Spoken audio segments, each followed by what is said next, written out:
Bigyan naman natin ng masigapong palakpakan ang incoming Noble Queen of the Universe, Philippines, Visayas, Miss Sheila Lintan.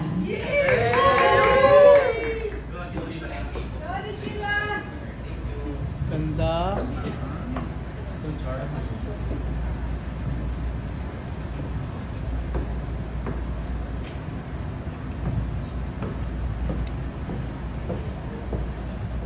Sanay yung rumampa. Hello everyone! Magandang umaga po sa inyo lahat, sa mga viewers natin. I'm Sheila Lintan, representing Visayas Region.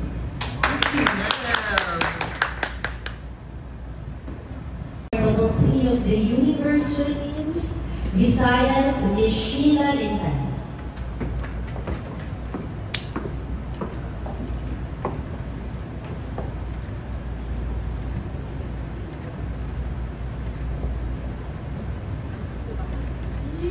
Finally! Wow!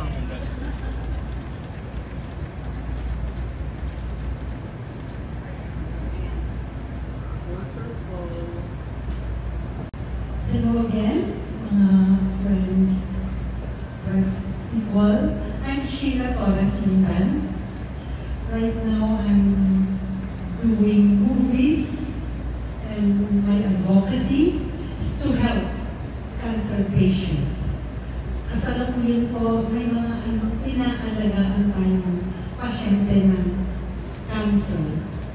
Nakita natin kung paano sila mag-struggle, lumaban sa buhay.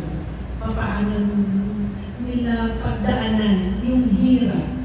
Kaya po bilang ako, si Sheila, at part ng Noble Queen, ay mas marami pa po tayong mga pasyente na natutulungan. Ayan, regarding dun sa question, nung ninominate din po ako, nagkaroon ako ng hesitation. Sabi ko parang medyo, may edad na ako for this. Sabi naman ni Sis Patricia, this is your time to shine again and again. Thank you so much. Yan po. Sobrang tiwala na binigay niya sa akin. Naiiyak ako. At my age, akala ko, hindi na pwede yung mga nanay na mag-join sa mga ganitong project. In 1988, I was crowned by Miss Pearl of the Orient and Miss Philippine Pacific. Akala ko hanggang doon na lang. Then ngayon, eto po, andito ko sa Noble Queen. Ang nagustuhan ko sa Noble Queen, hindi lang ganda. Maipapakita natin yung ganda ng ating puso. Hindi lang sa pisikal. Andun yung puso natin para sa ating kapwa. Andun yung kung paano pa tayo makakatulong sa community na ating ginagalawan.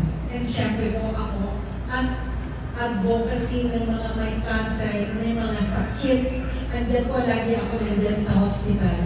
Ina-assist ko sila.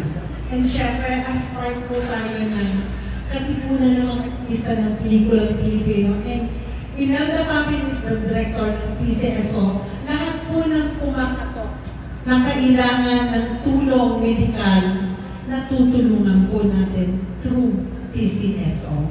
Ayan po. Hindi lang inside and out tayo makakatulong. Yung ganda po, lilipas siya pero yung ganda ng puso sa pagtulong sa kapwa. Yun po yung isang, nung pinapanood ko yung Noble Queen, and ever since Miss Patricia Javier, talagang, grabe, she's my sister talaga.